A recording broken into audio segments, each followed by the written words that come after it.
Bonjour à toutes et à tous, c'est Emmanuel Correia. Dans cette vidéo, je vais vous montrer comment on fait pour mixer deux visages ensemble. Vous avez la possibilité dans Photoshop de fusionner des calques, donc on va profiter de cette commande pour faire ce genre d'exercice. Vous allez voir, c'est super marrant à faire. Et il suffit pour ça d'avoir deux photos prises dans le même angle de vue, évidemment, avec la même perspective, et surtout le même éclairage. Il y a plein de choses à faire avec cette technique et c'est super fun. Allons-y. Vous allez commencer par découper le visage que vous souhaitez mixer. Utilisez pour ça le lasso qui se trouve ici. Là, je vais faire une sélection grossière, comme ça. Je vais juste prendre cette partie. Ok. Maintenant, utilisez l'outil de déplacement. Faites un clic dans votre image, maintenez le clic.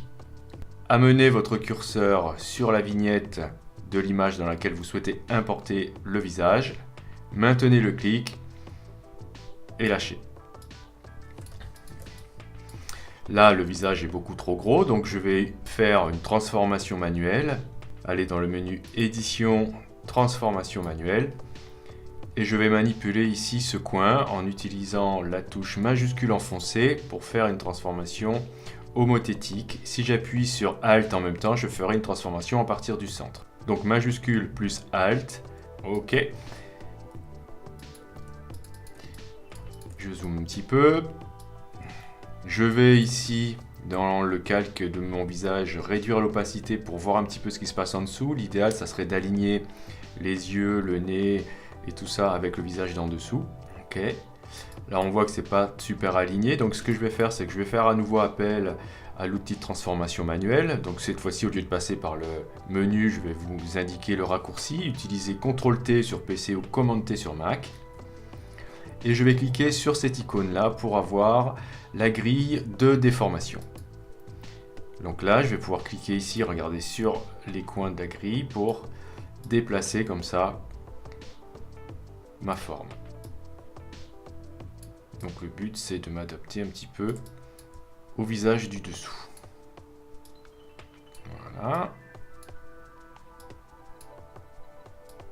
Une fois que c'est terminé, cliquez ici pour valider.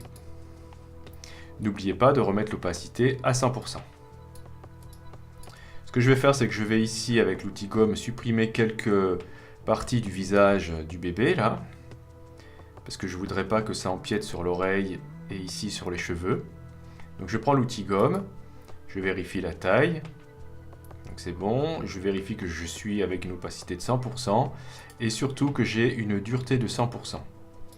Donc vous pouvez la vérifier ici ou en faisant un clic droit dans l'image. Et supprimer ici tout ce qui dépasse. Surtout dans les cheveux et au niveau de l'oreille. La barbe aussi, tiens, comme ça je vais la faire apparaître. Là. Voilà, à peu près. Une fois que vous avez fait ça, récupérez la sélection du calque 1 en faisant CTRL-clic sur la vignette du calque 1, commande-clic sur Mac. Vous avez récupéré comme ça la sélection de votre calque.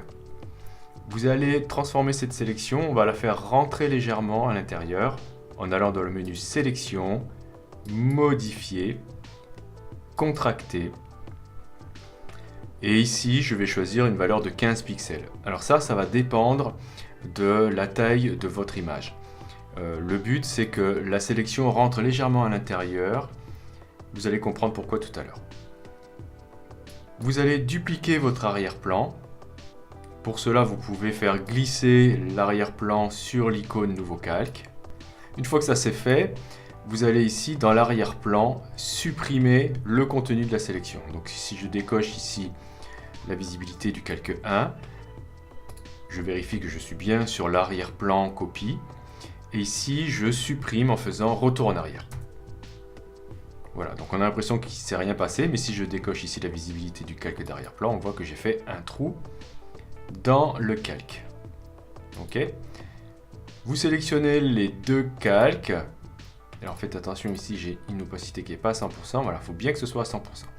Vous sélectionnez les deux calques. La sélection n'est plus vraiment utile pour l'instant. Vous pouvez la désélectionner en faisant CTRL-D sur PC ou commander sur Mac. Vous allez aller dans le menu Édition, Fusion automatique des calques, et là vous allez choisir Empiler les images. Vérifiez bien que ton et couleur continue est coché. Zone transparente avec fond basé sur le contenu ne doit pas être coché. Vous cliquez sur OK. Là ça travaille et voilà le résultat. Donc évidemment après, si on zoome un petit peu, vu que là l'exercice était un peu compliqué parce qu'on avait de la barbe, il faudrait peaufiner tout ça. Il faudrait peut-être même ajouter un peu de densité dans les ombres pour que ce soit encore mieux. Donc voilà, donc c'est un bon début pour une retouche future.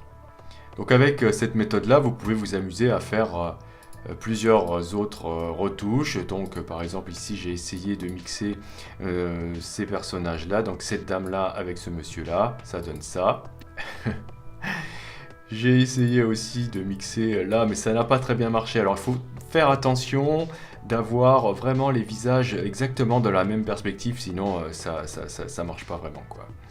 Donc là c'était ce monsieur là et cette dame là, donc voilà, le résultat est pas bon du tout. Ok, donc il y avait quoi? Il y avait donc ce monsieur là qu'on vient d'utiliser avec cette dame là, et là le résultat est plutôt pas mal. Mais là aussi il y a de la barbe, donc c'était pas évident à modifier. Donc voilà, vous pouvez aller chercher des portraits libres de droit sur internet. Moi je suis allé ici sur le site pexel.com. Vous avez, si vous tapez portrait ici dans le moteur de recherche, vous allez pouvoir trouver plein d'images qui sont avec la licence CC0, c'est-à-dire qu'elles sont totalement libres. Vous pouvez même les utiliser pour un usage commercial. Donc voilà, c'est là-dessus que je suis allé chercher les images qui m'ont servi pour ce tuto. Je vous remercie d'avoir suivi ce tuto, j'espère que cela vous a plu. Si vous avez fait des trucs sympas, postez les résultats dans les commentaires pour qu'on puisse en profiter. Si vous avez aimé la vidéo, cliquez sur le pouce. Si vous n'êtes pas encore abonné, si vous appréciez ce type de vidéo, abonnez-vous. N'hésitez pas à partager. Vous trouverez dans la playlist une initiation complète à Photoshop. Elle est en cours là. Bon, je ne sais pas quand est-ce que vous voyez la vidéo, mais nous sommes mi-mai 2018. Donc cette playlist est en cours. Il y a déjà actuellement une vingtaine de vidéos dessus. Beaucoup d'autres vidéos sont à venir. Donc voilà, j'espère que cette aventure sera longue et riche. Donc voilà, j'espère que ces vidéos-là vous serviront pour votre apprentissage et je vous dis à la prochaine pour un autre tuto.